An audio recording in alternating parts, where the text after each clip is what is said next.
Hello, good evening. So, today we will cover the material engineering portion. We have covered the introduction and the various topics. Hope you are gaining value through the information shared. So, today we will talk about codes, standards, recommended practices, and to understand what are the fine differences among them. So, what is a code? Code is a group of general rules or systematic procedures for the design, fabrication, installation, and inspection prepared in such a manner that it can be adopted by legal jurisdiction and made into a law. What I have read out is from the code, basically ASME B31.3.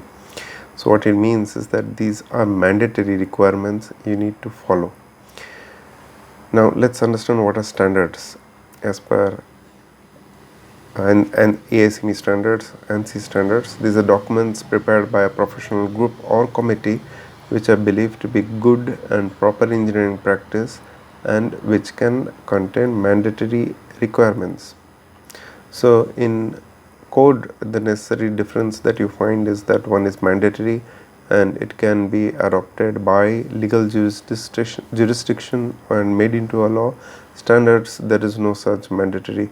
In such standards are not that severe and strict requirement as required by the code, but it may contain mandatory requirements which supports the code. What are recommended practices? Recommended practices are the documents which are prepared by the professional group or the committee indicating good engineering practices. These are in short the guidelines. It is good to follow but not necessary to have.